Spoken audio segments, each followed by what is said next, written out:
യുവരാജ് ഗോകുൽ വന്ന വാർത്തകളൊക്കെ ശ്രദ്ധിച്ചു കാണും.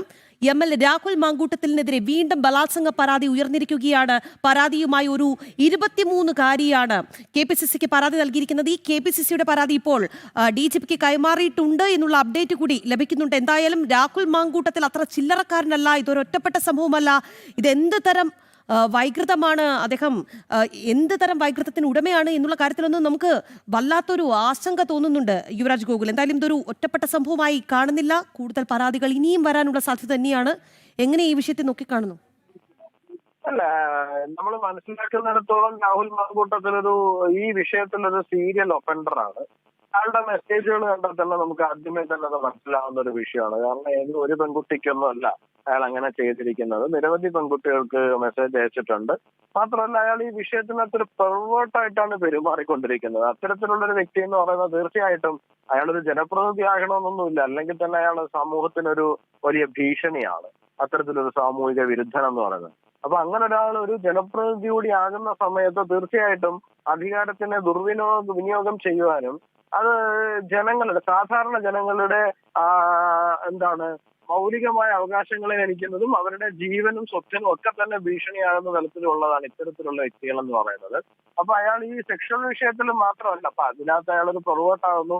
അയാൾ അതിനകത്ത് വളരെ ഒരു ക്രിമിനലിനെ പോലെ പെരുമാറാൻ മടിക്കുന്നില്ല എന്നുള്ളതാണ്. അപ്പൊ ഇയാളെ എല്ലാ വിഷയത്തിലും ആ തരത്തിൽ തന്നെ പെരുമാറുമായിരിക്കണമല്ലോ. മോറൽ വാല്യൂസ് അല്പം പോലും കാത്തു സൂക്ഷിക്കാത്ത ഒരാള്. അപ്പൊ തീർച്ചയായിട്ടും അയാളെ എന്നോ അവര് രാജിക്കത്ത് എഴുതി വാങ്ങിച്ച് പറഞ്ഞു വിടേണ്ടുന്നതാണ് കോൺഗ്രസ്. പക്ഷേ അവരത് ചെയ്യുന്നില്ല. അവരത് ചെയ്യാത്തതിന് അവരുടേതായ കാരണങ്ങൾ ഉണ്ടാകുമായിരിക്കും. അല്ല എന്നുണ്ടെങ്കിൽ ആ പാർട്ടിയിലടക്കം സർവ്വസാധാരണമാണ് എന്നുള്ളത് കൊണ്ടായിരിക്കും. ഒരാൾക്കെതിരെ നടപടി എടുത്തു കഴിഞ്ഞാൽ അയാൾ തിരിച്ചു വന്ന് നിങ്ങളും ഇങ്ങനെയൊക്കെയാണല്ലോ എന്ന് 10 പേർക്കെതിരെ വെറുതെ ചോദിക്കുമെന്നുള്ള ഭയം കൊണ്ടായിരിക്കും.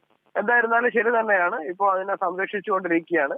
KPCC എന്നുള്ള കേരള പ്രദേശ് കോൺഗ്രസ് കമ്മിറ്റി എന്നാണ്. ആ പി മാറ്റി പോൾട്രി എന്നാക്കുന്നതാണ് നല്ലത്. അത് കോഴികളുടെ ഒരു സങ്കേതമായിട്ട് മാറിയിട്ടുണ്ട് എന്നുള്ളതാണ് നമുക്ക് മനസ്സിലാക്കാൻ കഴിയുന്നത്.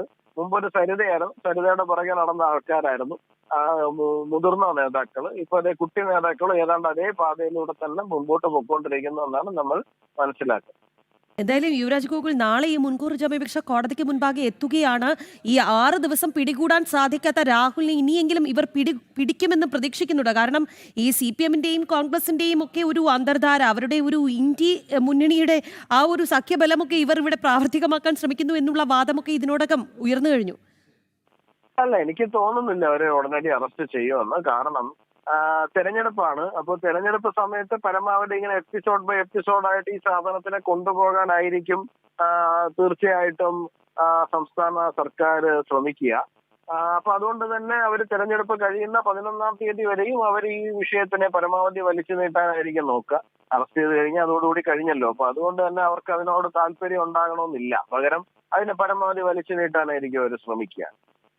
തീർച്ചയായും വളരെയധികം നന്ദി ശ്രീ യുവരാജ് ഗോകുൽ, ഈ അവസരത്തിൽ ഞങ്ങളോട് പ്രതികരിച്ചതിന്.